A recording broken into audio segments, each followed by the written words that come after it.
Jimat itu sebetulnya adalah kita akan mengambil berkah dari ayat-ayat Al-Quran. Tapi kalau sudah meyakini bahwa dalam dirinya ada kekuatan, menjadi syirik. Tapi kalau orang mengambil keberkahan dari ayat-ayat Al-Quran misalnya, biarpun itu berlaku kepada anak-anak kecil saja. Mungkin ada yang bertanya tentang istilah jimat. Jimat itu ada diriwayatkan dari Sayyidina Abdullah bin Umar, kisah tentang jimat. Jimat, makanya orang kok banyak mengatakan jimat adalah syirik. Syirik adalah jenis orang yang meyakini bahwa dalam zat jimat itu punya kekuatan sendiri, itu syirik.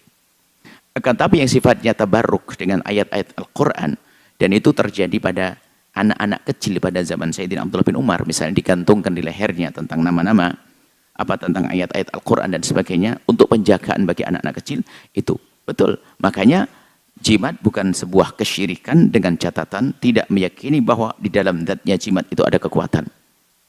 Tapi tetap dari Allah Subhanahu wa Ta'ala. Yang harus dimengerti bahwasanya itu kisah jimat itu berlaku untuk anak-anak kecil.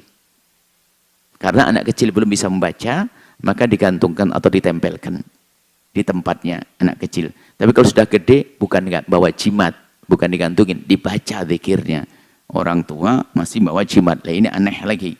Jadi jimat ini berlaku bagi anak-anak kecil yang dia belum bisa membaca, lalu tempelkan di dekat tempat tidurnya dan sebagainya. Biarpun ini juga ulama berbeda pendapat dalam hal ini. Tapi kalau yang gede nggak perlu begitu. Yang gede baca zikir pagi, zikir sore, siang begitu.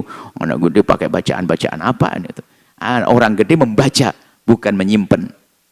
Nah, ini perlu difahamkan juga. Lah kok banyak di negeri kita? Mungkin dulu banyak orang awam, belum bisa baca Al-Quran, belum punya hafalan zikir.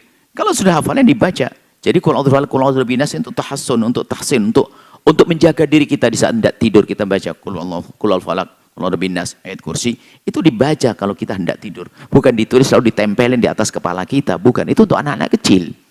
Kalau Anda seperti anak kecil lain cerita. Ya kita perlu merubah hal-hal semacam ini. Memang di sana ada tuduhan yang salah juga. Setiap jimat adalah syirik. Ini perlu ditunda dulu.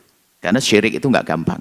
Kecuali tadi sebagian orang yang meyakini bahwasanya dari zatnya ini punya kekuatan, itu adalah termasuk jenis syirik. Setelah Anda menyaksikan video ini, jangan lupa berselawat kepada baginda Nabi Muhammad sallallahu alaihi wa alihi wa sahbihi wasallam.